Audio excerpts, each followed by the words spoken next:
Callie, you know what Frank Sinatra always said about martinis, and I'll tell you right now. He said martinis are like women's shoes. One's not enough, and three, well, that's too much. Well, right now, by popular request, I'm gonna show you how to make the perfect martini. It's made with gin, vermouth, and maybe a twist or an olive. It's not made with chocolate milk, it's not made with pineapples, it's not made with milk. A milk in a martini glass is not a bovine martini, it's just milk in a martini glass, okay? So I am gonna show you how to make the perfect martini. Now, the perfect martini is crafted, okay? Now, if you had a martini and you go, I don't like it, doesn't taste good, I need to put some olive juice in it. that's terrible. That's because you've had a bad martini, a poorly made martini. You haven't had it made correctly. I hate to say it, but most bartenders don't know how to make a good martini. Sorry, fellas and gals, just because you have straps on, you know, like suspenders, it doesn't make you a good martini.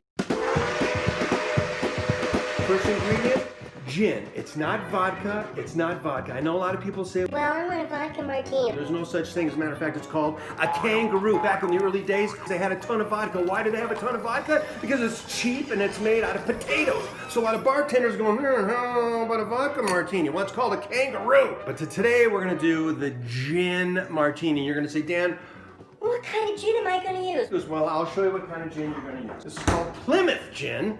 And I just started drinking this, and you know, it turns out to be a really good botanical gin. What's a gin? Well, it's an alcohol made with botanicals. Some people say, It'll taste like drinking pine cones. it's not pine cones, it's botanicals. I don't like a flavor of gin. I just want like a gin and tonic. Well, a tonic is full of sugar water. You don't want sugar water. You want to taste the alcohol. I want pickle juice. I want it to be a dirty martini. No, you're not going to buy a $75 steak at Del Frisco's and put ketchup on it, are you?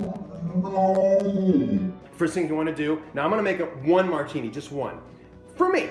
And so we got to put a little ice, a little less than a half. You don't want cubed ice. You want to go, they say 2.5 parts of gin. I like to go 3 because, you know, it just tastes so good. And a lot of, believe it or not, a lot of the gin sticks to the ice. And so you kind of lose a little bit as well. So you want to go 3. Okay, and that's pretty much 3 shots of gin.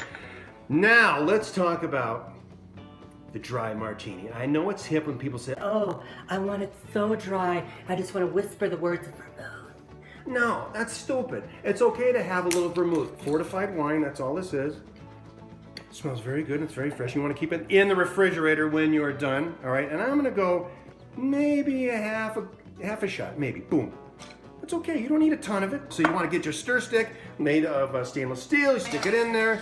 And I like to go maybe 15-20 seconds, or a stanza from your favorite Dean Martin song. Como bella c'è la luna, brille strette, strette come butto bella, fastigian, sotto cielo di Roma.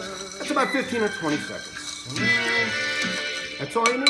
That's all you need. Now, Okay, Dan, let's just pour it in a glass and start drinking it. no, you do not pour it in a glass and start drinking. As a matter of fact, you're going to have a martini glass, and you're not going to find this in a bar, a martini glass that has been properly chilled. So what I do is I take a clean martini glass, and I put water all over it, or if I'm a dirty martini glass, then I'll clean it, and I just keep it all drippy wet, and then I stick it right in the fridge.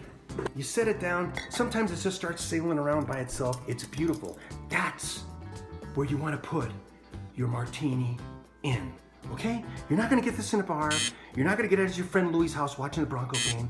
You gotta do it yourself. All right, you get your ice strainer, you put it on your glass here, and then, oh, it's the most beautiful noise ever. It's like a waterfall of love.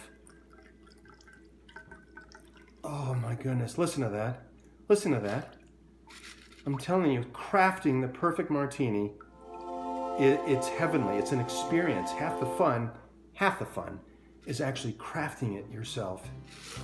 All right, so I'm ready to drink it, right? No, you want to garnish it. Oh, okay. Listen, I want 15 olives on a stick so I can wash down the taste of the gin, which I really don't like. No, there's 2 choices here. You can have your olive, pimento stuffed olive, no cheese. Cheese is good for a hamburger, not for a drink.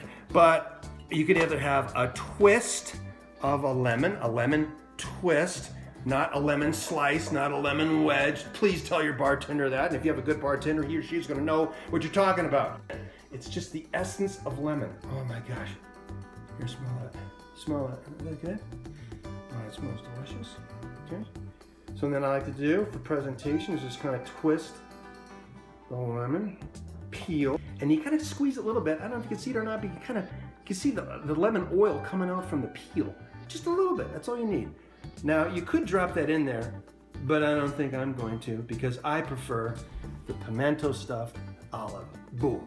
Now you don't want one, you don't want two, you don't want three of these in your drink. You don't want them on a spear, boom, on the side. Oh, look, it's the meal. Guess what? If you want a meal, buy a meal. A martini is not a meal. It's a drink, okay? Boom! I take one, I drop it right down the pipe. Un, deux, trois, bombs away, bombardier, boink. There it is. And guess what? You don't eat it during the drink. If you have 3 olives, you don't go, oh, this is delicious.